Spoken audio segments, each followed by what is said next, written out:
Hello and welcome to the 45th lecture of this lecture series on international arbitration practice.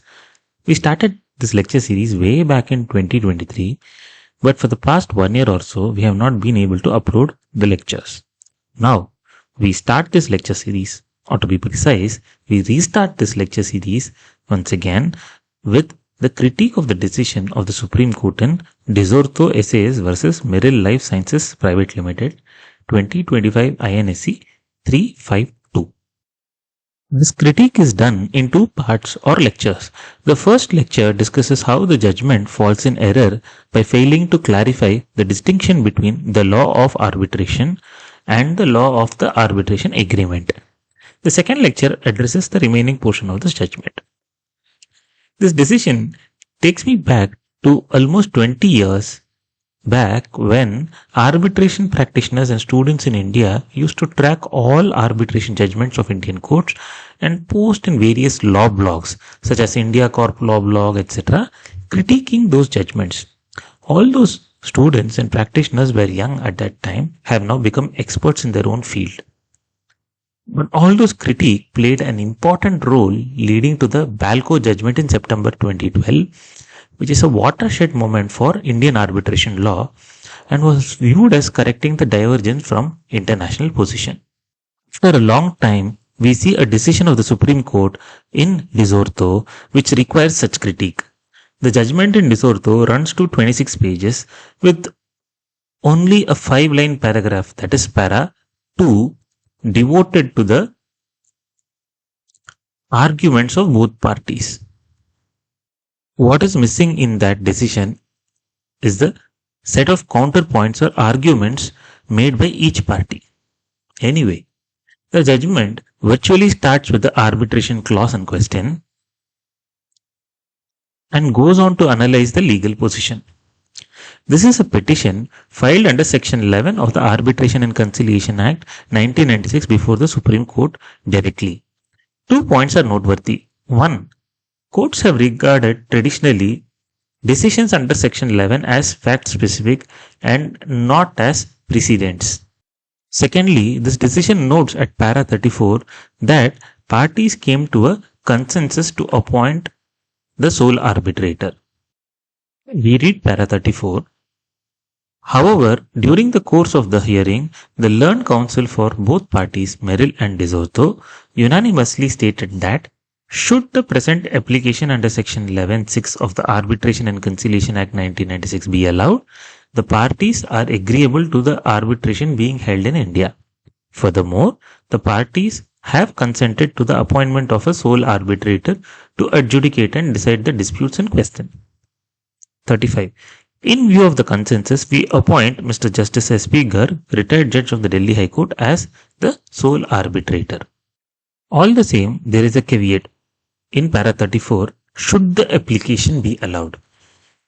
In any case, given the status of Section 11 applications as fact-specific, this decision should not be taken as a precedent, although they generally are in practice. Moreover, this is a decision by a 3-judge bench consisting of the Chief Justice and 2 other judges. Now, let us look at the concerned clauses in question. It is important to read these clauses carefully because they have a lot of bearing on how the judgments proceed. 16. Miscellaneous 16.5. This agreement shall be governed by and construed in accordance with the laws of India, and all matters pertaining to this agreement or the matters arising as a consequence of this agreement will be subject to the jurisdiction of courts in Gujarat, India. Now, let us underline the relevant portions of the judgment, specifically the clause in question. Clause 18 of the agreement stated direct settlement of disputes. The parties mutually agree and pact that any dispute, controversy or claim arising during this agreement related to subscription, execution, termination, breach as well as non-contractual relationships related to the clauses mentioned above, they may be submitted to conciliation in accordance with the rules of arbitration and conciliation of the Chamber of Commerce of Bogota, DC, or instead of the city, where the director of the center so determine. Similarly, Parties mutually agree and pact that if the dispute or difference has not been settled in conciliation or to the extent that they have not been resolved, it will be committed to arbitration by either party for final settlement in accordance with the Arbitration and Conciliation Center of the Chamber of Bogota, DC. The arbitral tribunal shall consist of one arbitrator in cases of minor or no value, according to the rules of Conciliation and Arbitration Center of the Chamber of Commerce of Bogota, DC.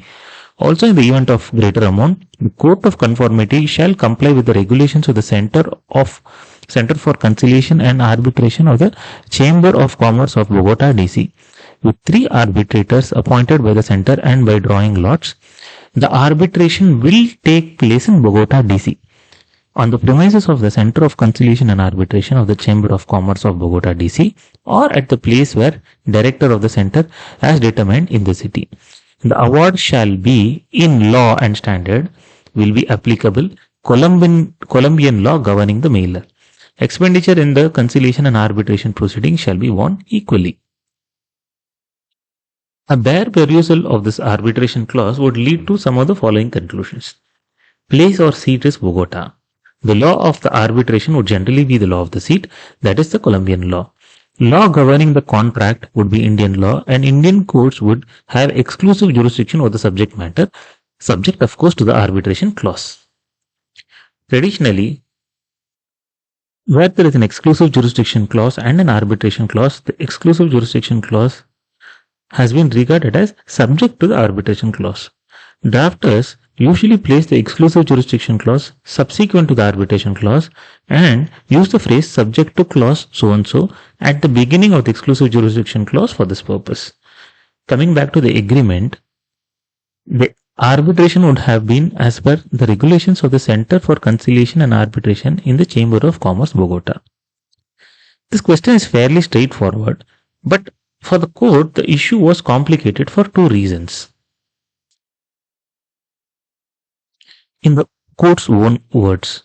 3. What initially appeared to be a straightforward question has in fact become a vexed question, primarily for 2 salient reasons. First, there exists a divergence of opinion both internationally and domestically on the appropriate test to determine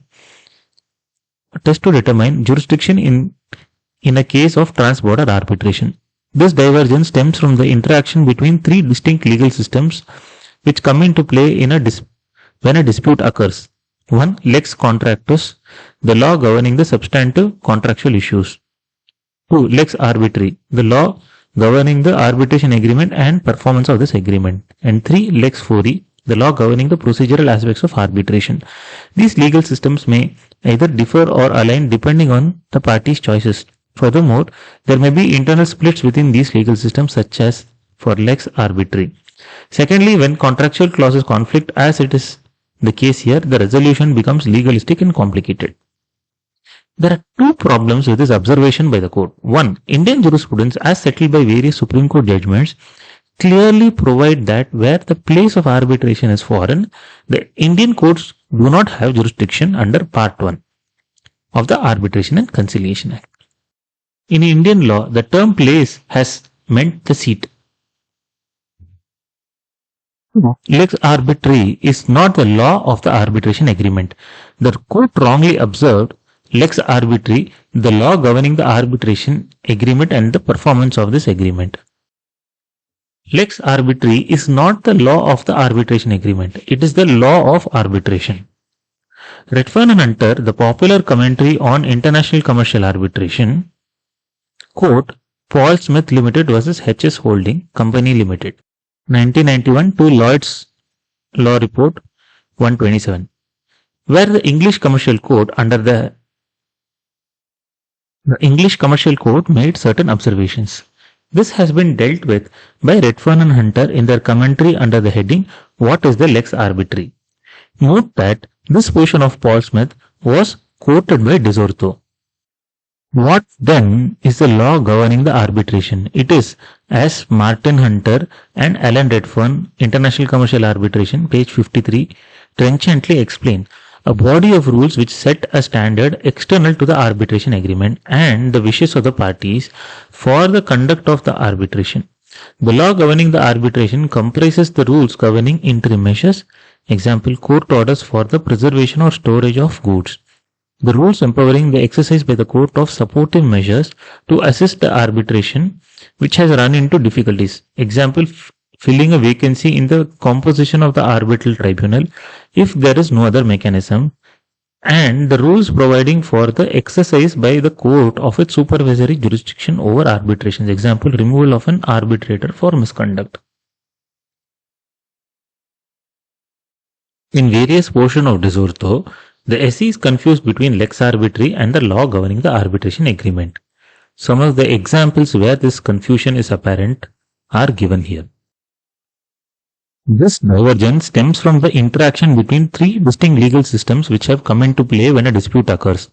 Lex contractus, the law governing the substantive contractual issues. Lex arbitri, the law governing the arbitration agreement and the performance of this agreement. Then,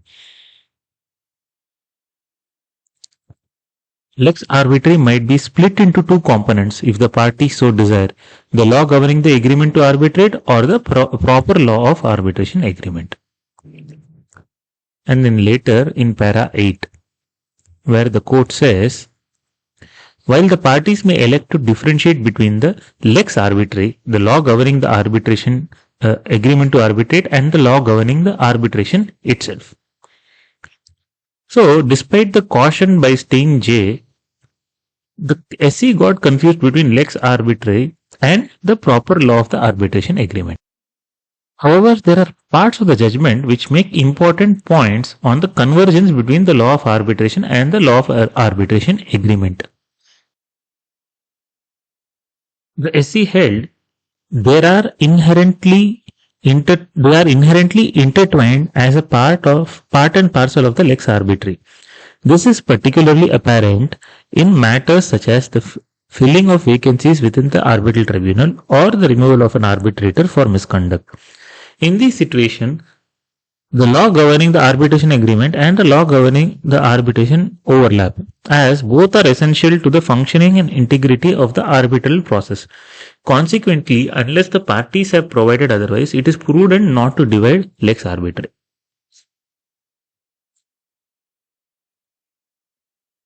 Often, by finding the law of the arbitration agreement, courts usurp jurisdiction when they might not even have one.